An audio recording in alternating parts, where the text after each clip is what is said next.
북한 김정은 위원장이 친서를 통해 2차 미북 정상회담을 요청했고 일정 조율에 들어갔다고 백악관이 밝혔습니다.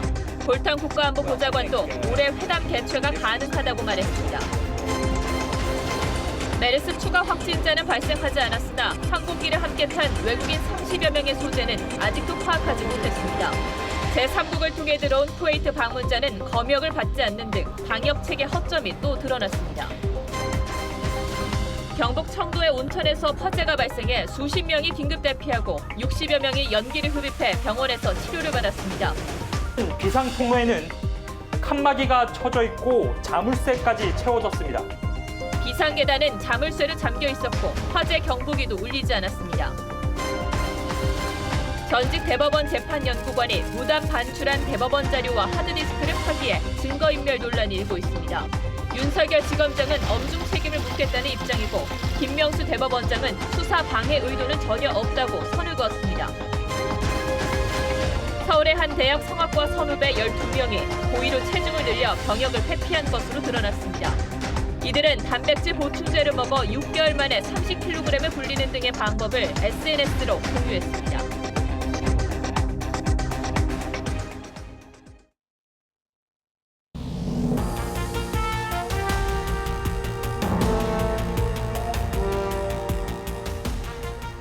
여러분 안녕하십니까? 뉴스9의 신동욱입니다.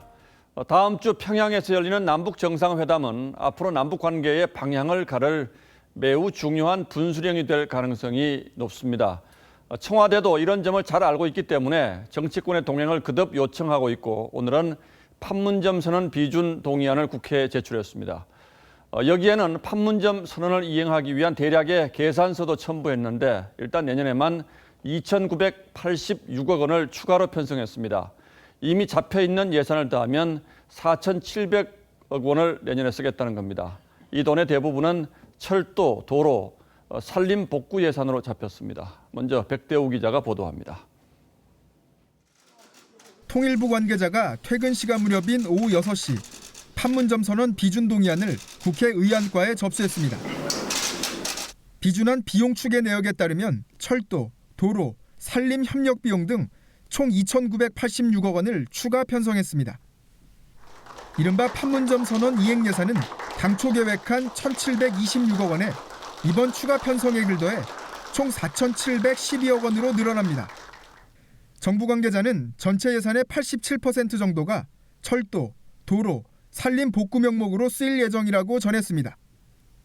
이제 남북 간에 필요한 것은 새로운 공동선언이 아니라 남북관계를 내실 있게 발전시켜 나가는 것입니다. 하지만 정부는 비용 추계에 내년도 투입 예산만 적시했습니다. 연도별 세부 재원 요소는 추계할 수 없다는 이유를 들었습니다. 재정 추계는 우리한테 세밀하게 넣어줘야 된다 이런 생각입니다. 예를 들어서 2020년, 2021년까지의 아주 디테일한 정부는 국무회의에서 비용 추계서를 의결했지만 상세 설명은 생략했습니다. 통일부는 비용 추계서를 언론에 공개하지 않아 국회에 제출하면서 비로소 공개됐습니다. 당초 대략 오후 3시쯤으로 예상됐던 국회 제출 시점도 오후 6시로 늦췄습니다. TV조선 백대우입니다. 백대우 기자의 보도에서도 지적을 했습니다만 이 돈은 당장 내년에 쓰일 가장 기본적인 예산일 뿐 경협이 본격화하면 그 금액은 천문학적으로 불어날 수 있습니다. 기관에 따라서 수십조 원에서 150조 원에 이를 것이라는 분석도 나와 있는데 이렇게 내년 예산안만 집어넣어서 국회 비준을 요구하는 건 국민을 기만하는 일이라고 야당은 주장하고 있습니다. 이어서 윤태윤 기자입니다. 정부는 판문점 선언 비준 동의안에 담긴 비용 추계서에서 남북 철도 도로 협력 사업에 2,900억 원을 책정했습니다. 내년 한 해에만 들어갈 돈입니다. 시티그룹은 철도에 27조 원, 도로에 25조 원 등 70조 8천억 원이 든다고 분석했습니다. 미래에셋대우는 철도에 57조 원, 도로에 35조 원 등 112조 원으로 분석했고 금융위원회는 철도에 85조 원, 도로에 41조 원 등 153조 원까지 전망했습니다.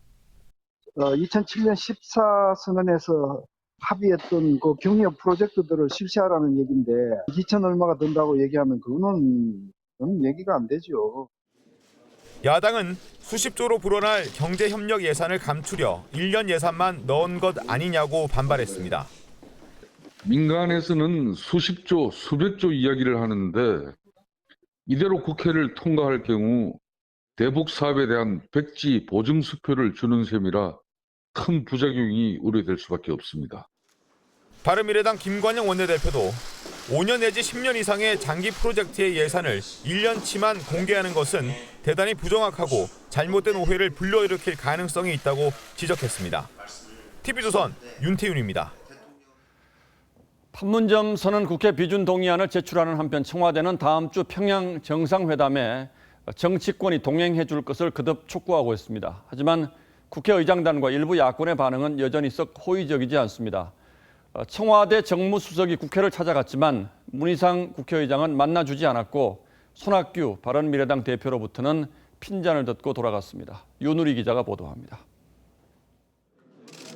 문재인 대통령은 평양 정상회담을 한반도 비핵화와 평화체제 구축의 계기로 만들고 미북 대화 교착을 풀어야 한다고 말했습니다.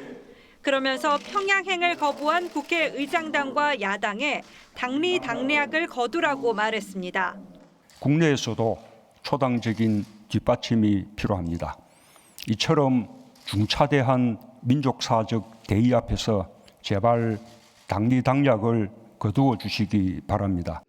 청와대 임종석 비서실장은 당리당략과 정쟁으로 어지러운 한국 정치에 꽃할배 같은 신선함으로 우리에게 오셨으면 한다며 올드보이인 국회 정당 지도자들의 평양행 동참을 요구했습니다.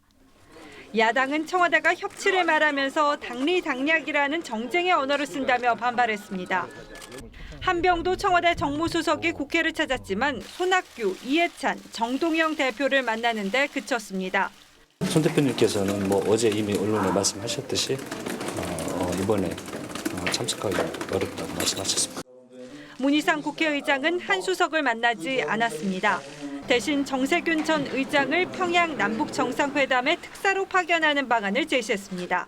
TV조선 윤우리입니다.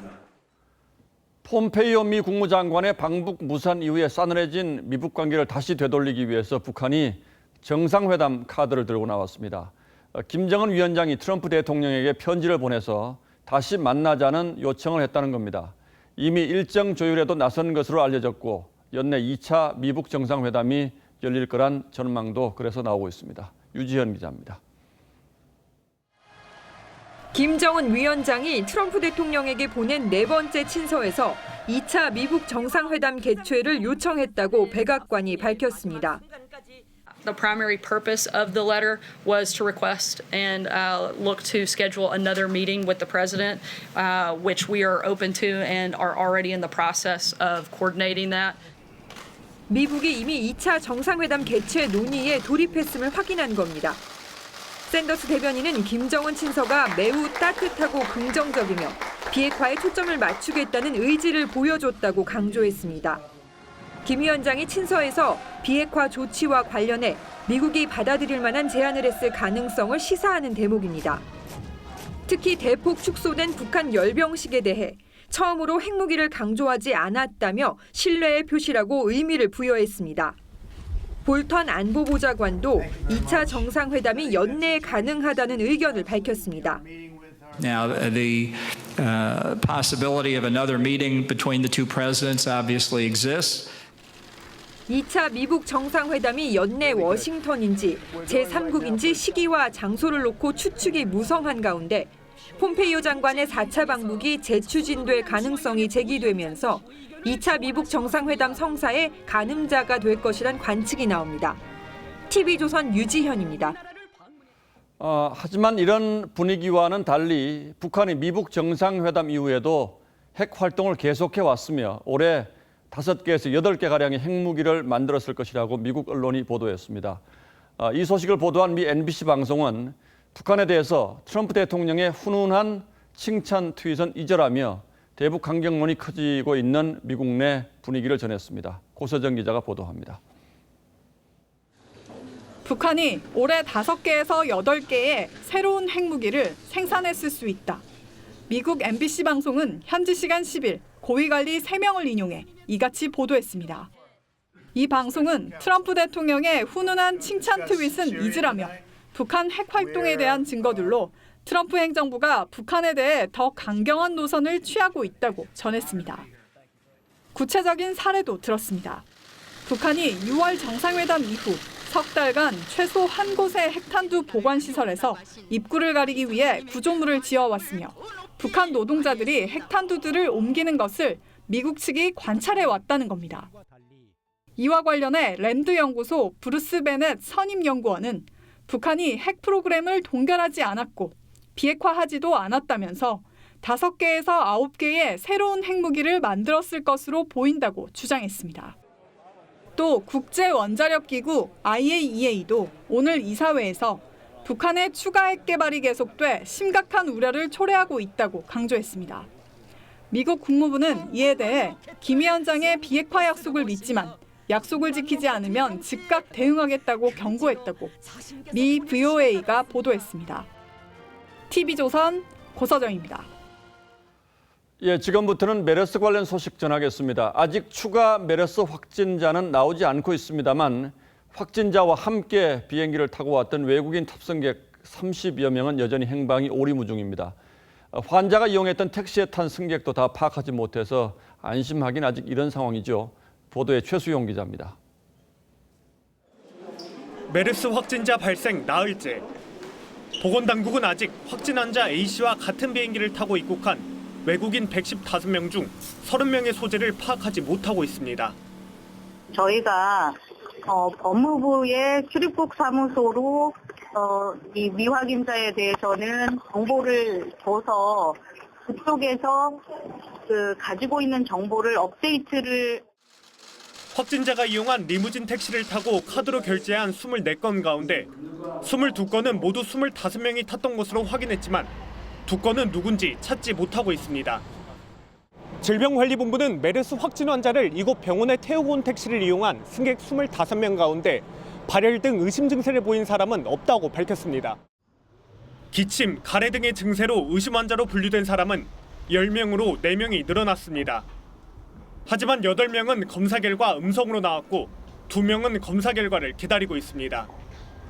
메르스 환자와 간접적으로 접촉한 일상 접촉자는 어제보다 10명 줄어든 408명으로 집계됐습니다. 출국자 10명과 입국 불허자 1명이 명단에서 빠진 대신 확진 환자가 입원한 서울대병원의 보안요원 1명이 추가됐습니다. 보안요원으로 환자 이송을 위해서 전용 엘리베이터를 이렇게 기다리는 동안 엘리베이터 버튼을 누르고 카트가 들어갈 수 있게. 밀접 접촉자는 21명으로 변동이 없습니다. TV조선 최수용입니다.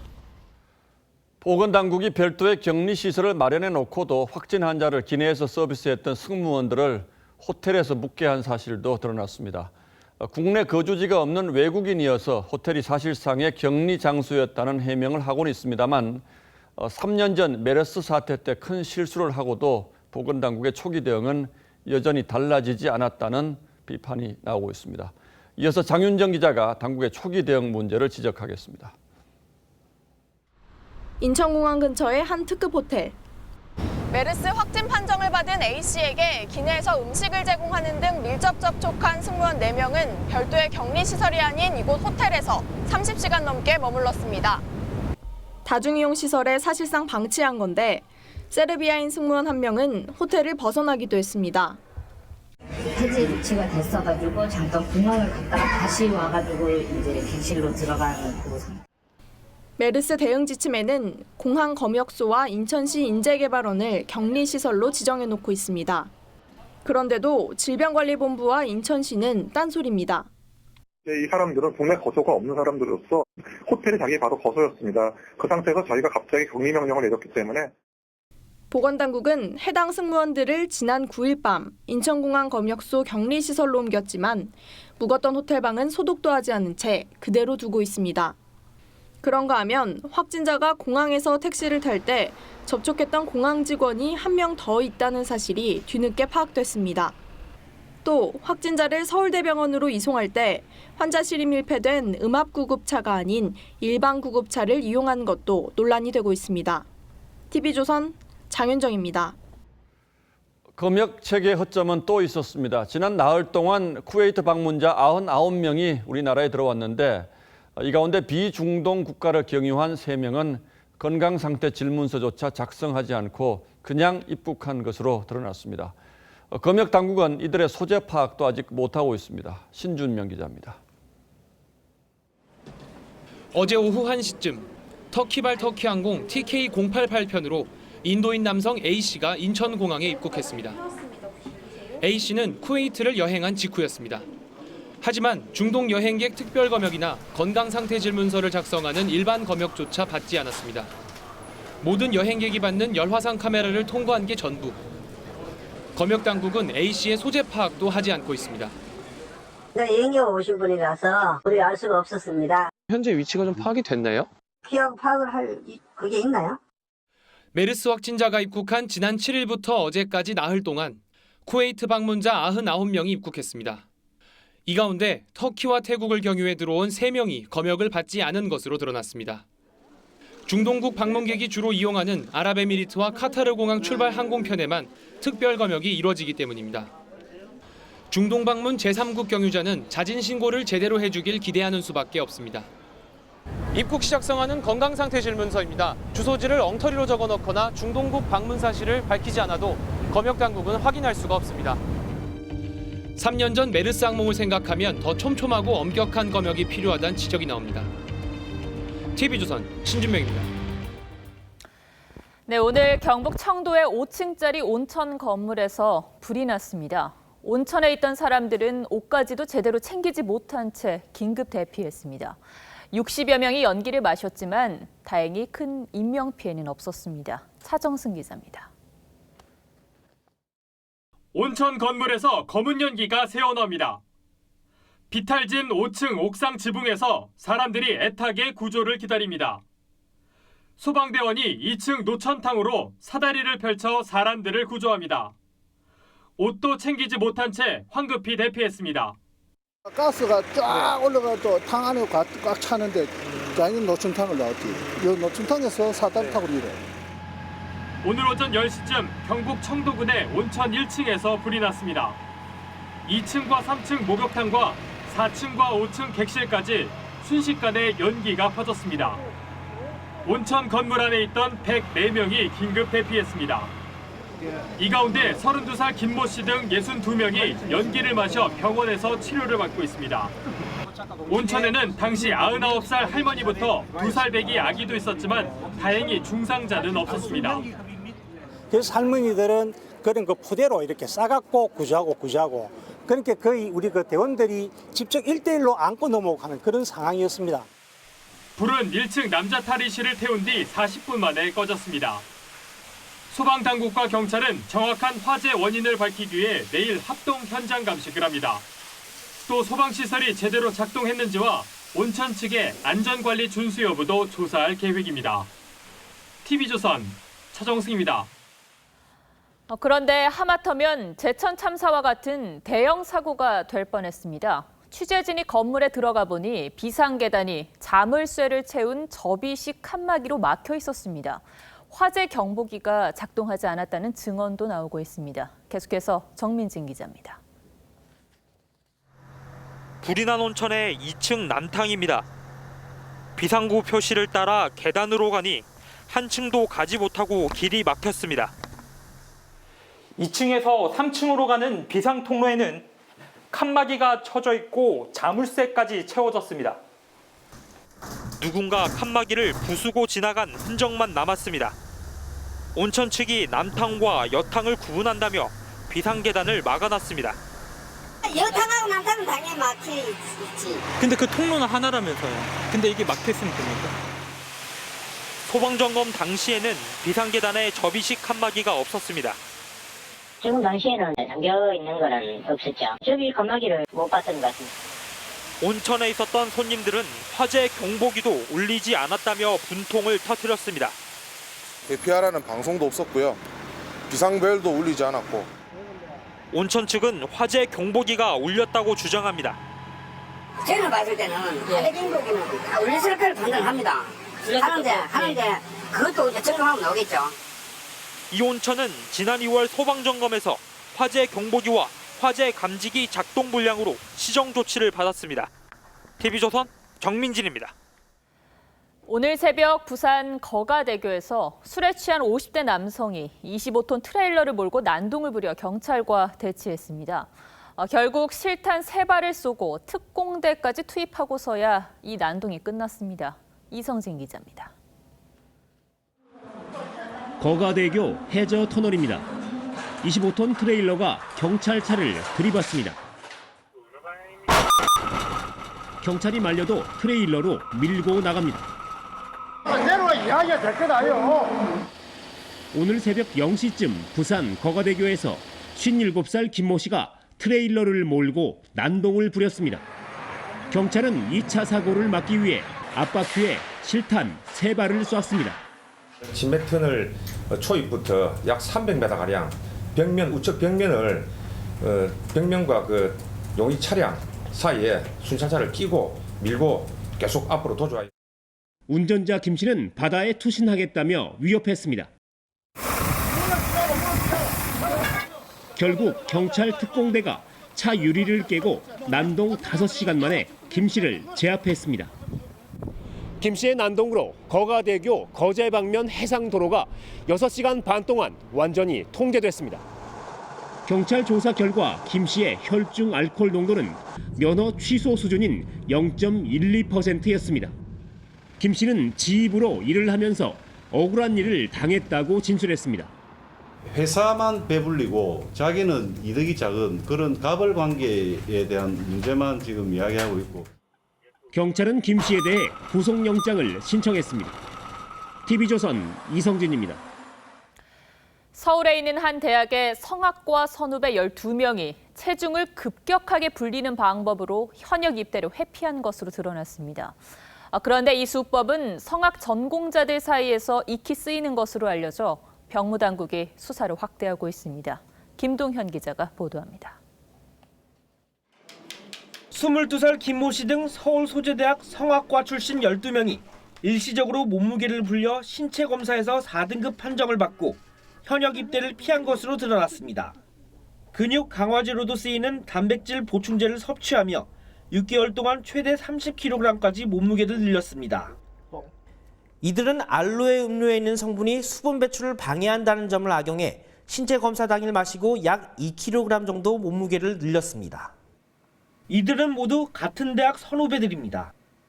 성악과 동기 선후배로서 단체 카톡방을 통해 체중을 늘려 병역을 감면받는 방법 등을 서로 공유한 것으로 확인되었으며 병무청은 이들을 검찰에 송치한 가운데 복무를 마친 2명에 대해서도 유죄가 확정되면 다시 병역 의무를 부과하겠다는 방침입니다. 병무청은 이미 현역 입대 불가 판정을 받은 성악과 출신 200여 명에 대해서도 불법 행위가 있었는지 수사할 예정입니다. TV조선 김동윤입니다. 유흥가 주변에서 술에 취한 사람들의 물건을 훔치는 이른바 부축배기 범들, 그리고 날치기 범들이 무더기로 경찰에 붙잡혔습니다. 이런 건 사실 후진국형 범죄인데 검거된 사람들 대부분이 생활고에 시달리고 있었습니다. 장혁수 기자가 취재했습니다. 한 여성이 술에 취해 가게 입구에 걸터 앉아 있습니다. 52살 이모 씨가 슬그머니 접근하더니 이 여성을 부축하는 척하며 휴대폰을 훔칩니다. 이 씨와 같은 부축배기범들은 밤마다 술 취한 사람들을 노렸습니다. 걸터 앉아있기도 하고 범주책을 못하면 부축하기도 하고. 범행은 이곳 홍대 번화가 같은 취객이 많은 곳에서 이뤄졌습니다. 8달 동안 부축배기에 당한 피해자만 10여 명에 달합니다. 날치기도 기승입니다. 22살 장모 씨가 한 중년 남성의 뒤를 따라갔다 가방을 낚아채 달아납니다. 이 중년 남성의 가방에는 휴대폰을 비롯해 상가 계약금으로 쓸 1,000만 원이 들어있었습니다. 훔친 휴대폰은 속칭 흔들이라고 불리는 작물업자에게 팔렸습니다. 택시기사와 대리기사들도 손님이 두고 간 휴대폰을 이들에게 팔아넘겼습니다. 휴대폰은 중국과 홍콩 등지로 밀수출됐습니다. 피해자들의 직업을 보면 노숙자, 신용불량자, 미익자들이 많았고 생활비 및 의학비를 마련하기 위해 경찰은 부축배기범 8명, 날치기범 2명 등 모두 46명을 붙잡고 이 가운데 11명을 구속했습니다. TV조선 장혁수입니다. 서울 상도 유치원 붕괴 사고를 계기로 학교 건물 안전에 대한 우려가 커지고 있습니다. 특히 재개발, 재건축 지역에 있는 어린이집과 학교들이 그 위험에 노출돼 있는데요. 주변 건물들을 철거하고 성면을 해체하는 공사 때문에 불안해하고 있습니다. 홍영재 기자가 추적 취재했습니다. 골목 꼭대기에 위치한 서울 동작구의 구립어린이집. 아이들이 엄마, 아빠 손을 잡고 등원합니다. 주변 집들은 출입금지 표시에 거미줄까지 쳐져 폐가 나 마찬가지입니다. 재개발로 이 지역 1,900여 명 이전이 시작된 건 지난 2월. 텅 빈 동네 한가운데 어린이집만 7개월째 섬처럼 남았습니다. 해당 구청은 이렇게 빈집 사이에 위치한 어린이집을 대신할 새 어린이집을 내년 5월까지 다른 곳에 지어주기로 약속했습니다. 하지만 아직까지 부지 확보도 못한 상황입니다. 빈집 철거와 성면 해체 공사를 앞두고 학부모들의 걱정이 폭발했습니다. 성면 해체를 한다고 하던데요. 좀 성면이 1급 발암물질이잖아요. 철저한 관리 감독 하에 안전하게 공사를 진행을 하겠다. 그렇게 말을 해줬는데 물론 어떻게 믿습니까? 엎친 데 덮친 격으로 공사장 소음 피해도 우려됩니다. 임시로 이전할 수 있는 데를 대방으로 조합도 찾아보고 구청에서도 찾아야 되고 이렇게 큰 데가 그 대규모 시설이 없어요. 12,000여 대가구가 들어설 강서구 둔촌동의 재건축 단지. 10m를 넘는 펜스가 중고등학교를 둘러싸았습니다. 성면 공사에 대한 불안은 이곳도 마찬가지. 공사를 맡은 업체 가운데 안정성 평가 5등급 중 하위 4등급 업체가 포함된 게 알려지면서부터입니다. 학부모들은 구청을 못 믿겠다며 60여 명이 자체 성면 감시단까지 꾸렸습니다. 감리제도가 법적으로 있는데 굳이 감시단 할 필요 없다라고 6,300세대를 다 돌아볼 수 있느냐는 거예요. 도로 건너 초등학교가 있는 의정부의 재건축 단지. 성면 해체 공사가 끝난 30년 된 아파트 안에 벽지와 타일이 어지럽습니다. 주민들은 공사를 미리 알리지 않고 했다며 안정성 검증을 요구합니다. 지역 주민들한테 피해를 최소화해달라는 거죠. 비산먼지나 성면 이런 거 검사를 할 때는 지역 주민들하고 상의해서 대표를 입회시켜서 구멍난 공사 절차가 학부모와 주민들의 불신과 공포를 낳고 있습니다. TV조선 홍영재입니다. 다음 뉴스입니다. 지난주 토지주택공사의 개발 계획을 유출해서 도덕적 해이는 물론 공무상 기밀 누설 논란에 휩싸인 민주당 신창현 의원은 어떤 해명도 아직 내놓지 않고 있습니다. 그런데 민주당 원내대표가 나서 신 의원이 한 일은 공익적 차원에서 한 일이라고 말했습니다. 지역구 땅값이 오르긴 했지만 의원 자신이 이익 본 건 없지 않느냐는 취지의 발언이었는데 그걸 두고 공익적 차원이라고 평가하는데 적절한지 논란이 적지 않습니다. 보도에 정운섭 기자입니다. 신창현 의원이 개발지 기밀 정보를 유출한 뒤 해당 지역에 투기 세력이 몰리는 등 시장 혼란 현상까지 생겨났지만 더불어민주당은 신 의원이 공익적 차원에서 한 일이라는 입장입니다. 사실 이제 신창현 의원이 어떤 그 개인적인 사익을 위해서 했다든가 이런 건 아니고 이제 공익적인 차원에서 지역구 문제로 한 거 아닙니까? 야당은 여당의 감싸기가 지나치다고 비판합니다. 소속당 의원을 보호하는 것에도 금도가 있는 법입니다. 신창현 의원의 행동으로 말미암아 정부의 부동산 대책이 큰 타격을 입었고 자유한국당은 공무상 기밀 누설 혐의로 신 의원을 검찰 고발했습니다. 이번 사건에 관련된 진실을 명명백백하게 규명하기 위해서 최선을 다할 것입니다. 한국당은 내일 열리는 국토위 전체 회의에서 신 의원의 정보 유출을 두고 긴급 현안 질의를 하기로 했습니다. 유출 의혹에 연루된 경기도 공무원도 출석시켜달라고 경기도에 협조 공문을 보냈습니다. 신창현 의원은 오늘도 언론 접촉을 피하며 침묵을 이어가고 있습니다. TV조선 정운섭입니다. 검찰이 오늘 대법원 재판 자료를 무단으로 빼낸 유해용 전 수석재판연구관의 사무실을 압수수색했지만 유 전 연구관은 이미 하드디스크 등을 파기해버린 것으로 확인됐습니다. 이에 대해 윤석열 서울지검장이 이례적으로 책임을 묻겠다는 성명까지 발표하고 나서 법원과 검찰 간의 갈등의 골이 깊어지고 있습니다. 박경준 기자가 보도합니다. 유해용 전 대법원 수석재판연구관 사무실 압수수색을 마친 검찰 수사관들이 밖으로 나옵니다. 세 차례 영장 청구 끝에 통합진보당 소송 관련 문건 한 건만 허용됐지만 이미 대다수 문건이 사라진 상태였습니다. 유 전 연구관은 두 번째 영장 기각 직후인 지난 6일 가위와 드라이버 등으로 하드디스크와 문서 등을 없앴다고 시인했습니다. 스트레스가 너무 극심해서 부득이 또 어차피 법원에서도 범죄가 성립하지 않는다고 판단을 하셨기 때문에 문제가 없을 것으로 생각하고 검찰은 격양된 반응을 보였습니다. 윤석열 서울중앙지검장은 증거인멸 행위에 대해 지위고하를 막론하고 엄정한 책임을 묻겠다는 성명까지 냈습니다. 검찰은 양승태 대법원이 일선법원의 위헌법률 심판 제청을 번복하게 한 정황도 포착해 수사 중입니다. 검찰은 내일 유 전 연구관을 비롯해 법원행정처 기조실장이던 이민걸 고법부장판사 등을 잇따라 소환해 조사를 벌일 예정입니다. TV조선 박경주입니다. 유은혜 교육부 장관 후보자가 이번에는 국가공무원법 위반 논란에 휩싸였습니다. 남편 회사에 이사로 재직 중인 사람을 의원실에 비서로 채용했다는 겁니다. 유 후보자 측은 급여를 지급하지 않았기 때문에 문제가 없다는 입장이지만 그렇다면 자원봉사자로 일을 했다는 것인지 또 법 위반 여부를 떠나서 이렇게 복잡한 과정으로 비서를 채용한 이유는 뭔지 잘 납득이 되지 않습니다. 김보건 기자가 취재했습니다. 유은혜 후보자의 남편이 운영했던 회사의 등기부 등본입니다. 회사 설립 초기 대표이사였던 오모 씨가 지금도 사내 이사직을 유지하고 있습니다. 오 씨는 현재 유은혜 국회의원실에서 7급 상당 비서로 근무하고 있는 것으로 확인됐습니다. 야당은 별정직 공무원인 국회 보좌진의 겸직은 법 위반이라고 지적합니다. 국가공무원법상 공무원은 겸직을 금하고 있는데 본인의 남편 회사의 직원을 유 후보자의 비서로 채용한 것은 굉장히 뻔뻔하고 염치 없는 행동이라고 판단이 됩니다. 유 후보자 측은 후보자 남편의 회사가 지난해 12월 폐업했고 해당 비서는 국회 출근 이후 회사에서 급여를 받은 적이 없다고 해명했습니다.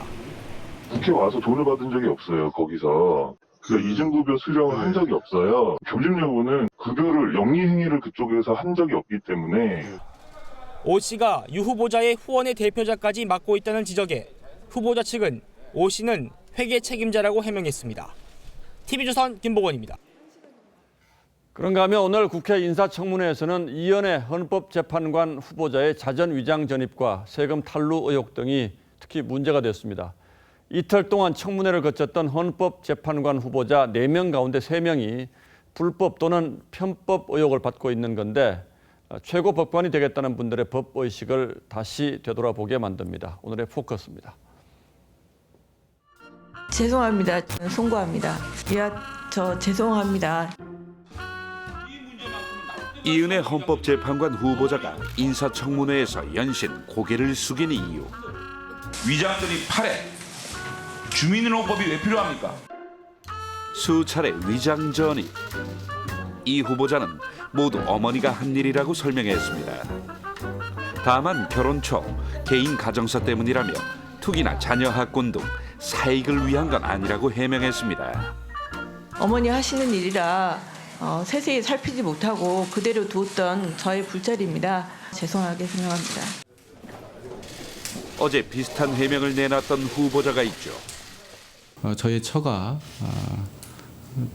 했던 부분이긴 합니다만 제가 잘 살피지 못한 그런 잘못이 있습니다. 김 후보자 역시 3차례 위장 전입을 한 사실이 확인됐는데 이유를 들어볼까요? 2001년부터 12월 1일까지 주소를 옮긴 걸로 되어 있습니다. 첫째 아이가 사립초등학교를 입학하기 위해서는 2005년 12월 5일에는요? 둘째 아이의 그 사립학교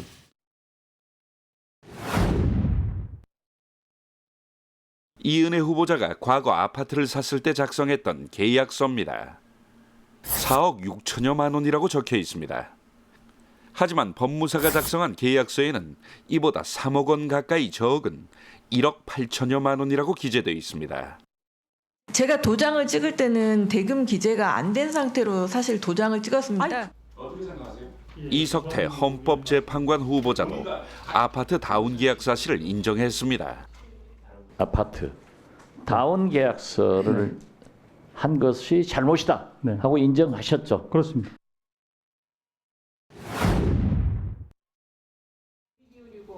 또 다른 탈세 의혹도 있습니다. 이은혜 후보자가 증여받은 땅을 팔면서 양도세를 적게 냈다는 겁니다. 이 후보자의 부모가 손자에게 증여하는 과정에서도 증여세를 일부 내지 않았다는 주장도 제기됐습니다. 탈법과 편법으로 뭔가 세금 탈루하는 조금 국민들한테 죄송한 그런 모습 아닙니까? 예, 죄송합니다. 그렇죠. 깊이 생각하지 못했습니다. 김기영 후보자는 부인이 장모의 회사에 위장 취업했다는 의혹이 불거졌었죠. 맞다면 탈세 또는 횡령이 될 수 있습니다. 국민적 기준에 입법하지 못하는 부분에 관해서는 충분히 제가 뭐라고 말씀드려야 되나? 헌법을 소화하겠다는 헌법재판관 후보자들의 준법 수준. 이거 정말 실화 맞습니까? 뉴스9 포커스였습니다. 예, 국책연구기관인 KDI 한국개발연구원이 우리 경제가 여러 방면에 걸쳐서 침체 국면에 빠져들 조짐을 보이고 있다는 보고서를 내놨습니다. 특히 최근의 고용 부진이 경기와 인구 구조의 변화만으로는 설명하기 어렵다고 밝혔습니다. 정부 설명과는 상당한 차이가 있는 진단인 셈이죠. 그래서인지 최근 중소기업들의 연체율이 급증했다는 걱정스러운 소식도 함께 들어와 있습니다. 보도에 최원희 기자입니다. 차량용 에어컨 부품을 만드는 공장입니다. 직원 수 50명이 안 되는 이 중소기업은 수익성이 계속 나빠지고 있습니다. 자동차 내수가 줄어들고 있어서 다른 부품을 만들어야 하나 고민이 많지만 설비도 고용도 더할 여력이 없습니다. 수익이 실질적으로 나지 않고 있기 때문에 원자재 가격 상승 그리고 단가에 대한 강제적 인하. 이 업체가 우리 기업의 현주소를 고스란히 보여줍니다. 한국개발연구원 KDI는 오늘 발간한 보고서에서 투자 부진과 내수 악화로 고용이 위축되고 있다고 분석했습니다. 그러면서 7월 고용이 큰 폭으로 줄어든 건 인구 구조 변화와 경기 상황만으로는 설명하기 어렵다고 덧붙였습니다. 최저임금 인상이나 소득주도 성장 등의 정책적 요인이 함께 작용했다는 점을 지적한 겁니다. 이런 와중에 중소기업들은 빚을 제때 못 갚을 수준으로 내몰리고 있습니다. 지난 7월 말을 기준으로 중소기업 대출 연체율은 0.58%로 6월보다 0.1%포인트 뛰었습니다. 특히 조선과 자동차 분야가 영향을 많이 받았습니다. 전방산업이 부진하니 그 전방산업 대기업의 어떤 1차 벤더들이 매출이 이제 좀 부진한 부분이 있거든요. 금융감독원은 시장금리 인상에 대비해 산업별 연체 발생 추이에 대해 면밀한 모니터링에 들어갔습니다. TV조선 최원입니다. 네, 미국 트럼프 대통령뿐 아니라 전임자인 오바마 대통령도 북핵 제거를 위한 선제 타격을 검토했다는 보도가 나왔습니다. 이번에도 워터게이트 사건을 보도한 밥 우드워드 기자가 취재한 내용입니다. 이치현 기자입니다. 핵 탄두의 위력 판정을 위한 핵폭발 시험을 단행하였다. 북한이 5차 핵실험을 강행한 지난 2016년 9월 9일. 버락 오바마 당시 미국 대통령은 북한의 핵실험 정보를 들었고 분홍색 옷을 입은 리춘희 아나운서의 5차 핵실험 소식을 접합니다. 이후 오바마 대통령은 북핵을 외과 수술 방식의 군사공격으로 제거할 수 있는지 검토해야 한다는 결정을 내렸다고 미국의 저명 언론인 밥 우드워드가 전했습니다.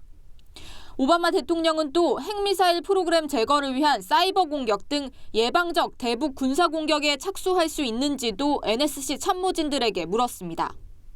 트럼프 대통령에 앞서 오바마 대통령도 북한 공격을 검토했다는 뜻입니다.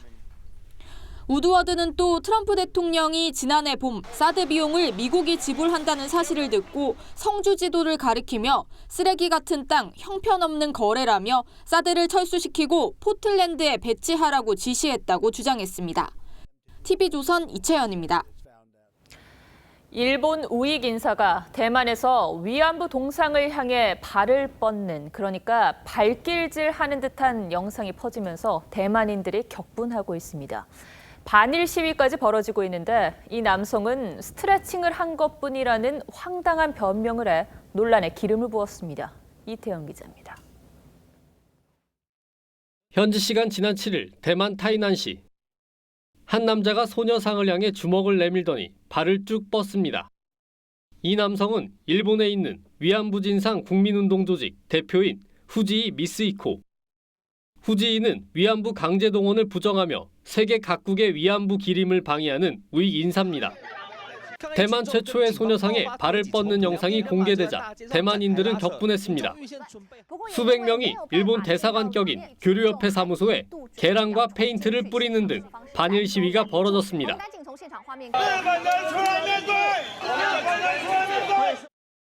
논란이 일자 후지인은 몸이 뻣뻣해 몇 차례 스트레칭한 것이라고 말했지만 분노는 더욱 커졌습니다. 来到台南做了这个动作，我在我的认知看起来很像是在轻冒女性。 중국 외교부도 가세했습니다. 중국 외교부 대변인은 위안부 강제 동원은 심각한 반인륜 범죄라며 일본 우익들은 자중하고 자성해야 한다고 경고했습니다.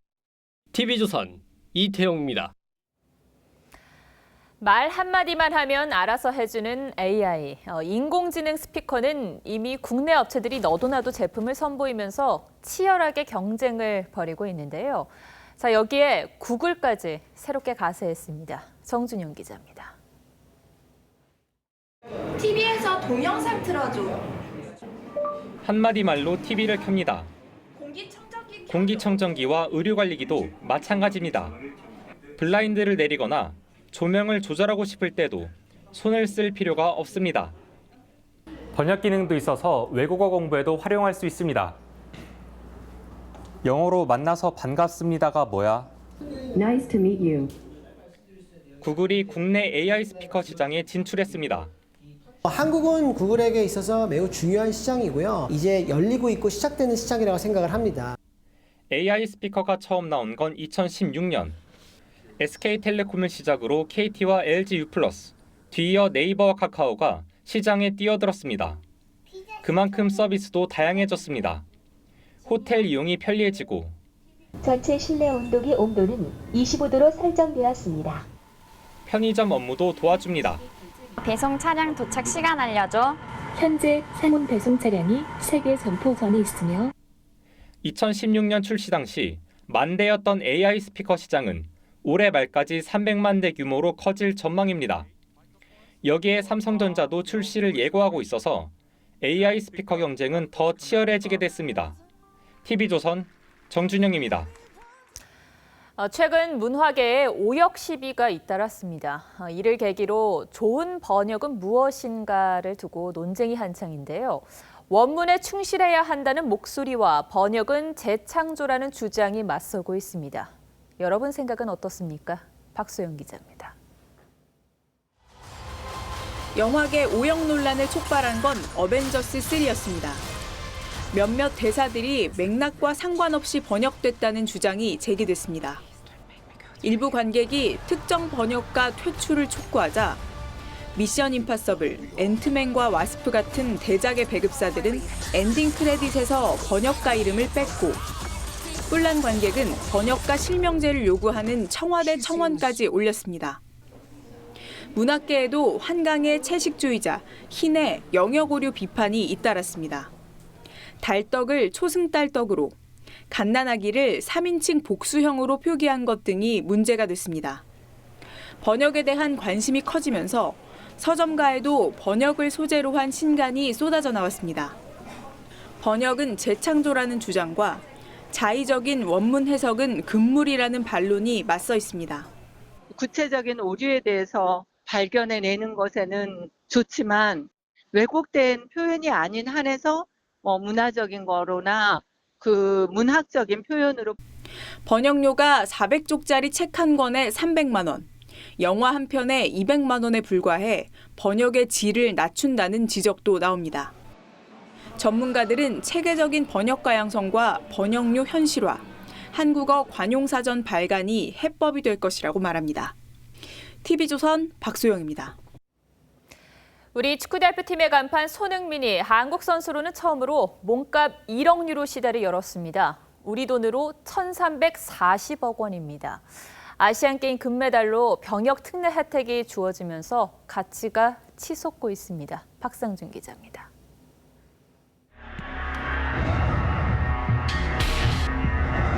아시안게임에서 눈부신 활약으로 금메달을 목에 걸었던 주장 손흥민. 병역 특례 혜택으로 장기간의 활약이 보장되자 손흥민의 주가도 가파르게 치솟고 있습니다. 국제축구연맹 피파 산하 국제스포츠연구소가 발표한 이적료에서 1억 230만 유로, 우리 돈 약 1,340억 원을 돌파하며 세계 정상급 선수임을 다시 한번 입증했습니다. 아시안게임 이전보다 250만 유로, 약 33억 원가량이 오른 건데 군 면제가 결정적인 이유였습니다. 불과 3년 전 현 소속팀인 토트넘 이적 당시의 3천만 유로보다 무려 3배 이상이 오른 금액입니다. 리오넬 메시와는 제법 차이가 있지만 크리스티아누 호날두와는 간극을 많이 좁혔습니다. 손흥민은 영국 프리미어리그에서 폭발적인 성장을 보여줬습니다. 이적 첫 해인 2015-16 시즌에는 리그 적응에 어려움을 겪었지만 이듬해 이달의 선수상을 2번이나 수상하는 등 14골로 득점 13위에 올랐습니다. 지난 2017-18 시즌에도 12골을 넣으며 득점 10위에 이름을 올렸습니다. 아시안게임과 A매치 소집을 마치고 내일 소속팀으로 출발하는 손흥민. 오는 토요일 리버풀전에서 본격적인 새 시즌 출발에 나섭니다. TV조선 박상준입니다.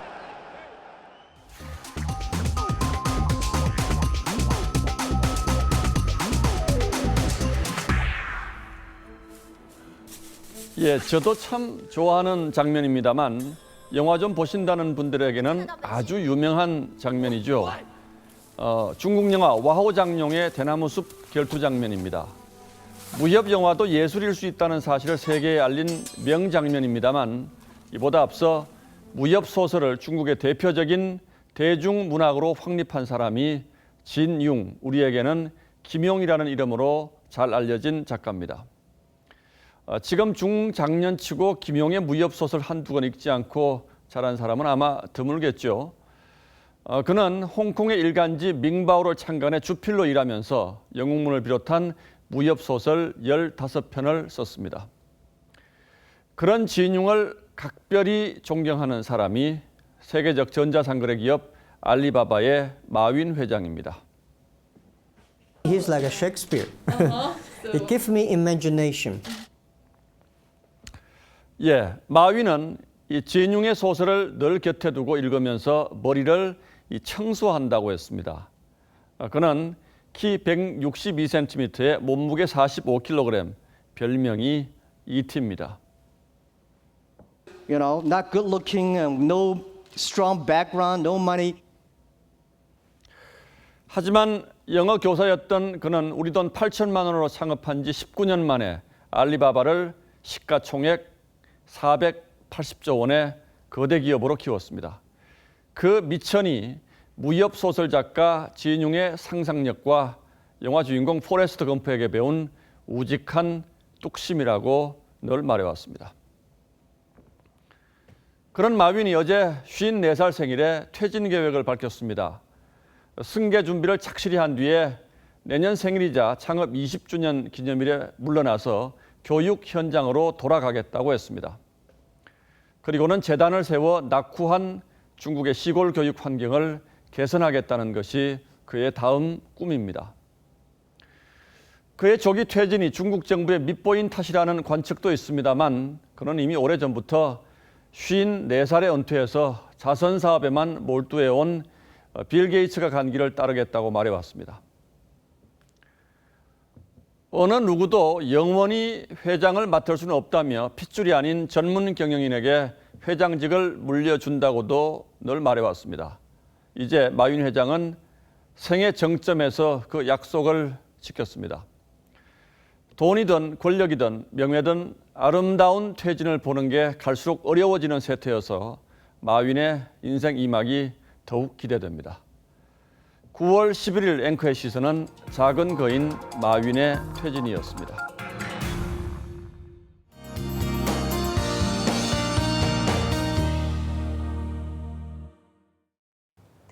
네, 요즘 하늘의 하얀 구름 풍경이 참 멋지죠. 제가 TV조선 앞에서 오늘 찍은 하늘 모습인데요. 매일매일 다르게 펼쳐지는 구름 모습을 바라보기만 해도 기분이 좋아집니다. 내일도 전국이 가끔 구름 많겠습니다만 남해안과 제주, 동해안, 또 영남 내륙 일부는 오전 한때 비가 지날 것으로 보입니다. 하루하루 갈수록 밤 공기가 서늘해집니다. 하지만 아직 낮에는 더운 날씨죠. 이럴 때 감기 걸리기가 쉽습니다. 큰 일교차 주의하셔야겠습니다. 내일 아침 최저 기온은 서울, 대전, 대구, 광주 곳곳이 17도로 시작을 하겠는데요. 낮 최고 기온은 이보다 10도 이상 더 올라 서울, 청주 28도까지 오르겠고요. 동해안 지역은 비교적 덥지 않은 날씨가 되겠습니다.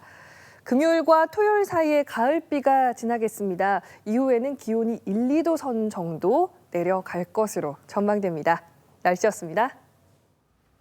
3차 남북 정상회담 일주일 앞으로 다가오면서 청와대 마음이 급해지고 있는 듯합니다. 판문점 선언의 국회 비준을 통해서 대북 협력 사업의 정당성을 확보하겠다는 의지는 이해할 수 있습니다만 이 때문에 북한 비핵화가 뒤로 밀리는 본말 전도의 잘못이 일어나서는 곤란할 겁니다. 네, 뉴스나인 마칩니다. 고맙습니다.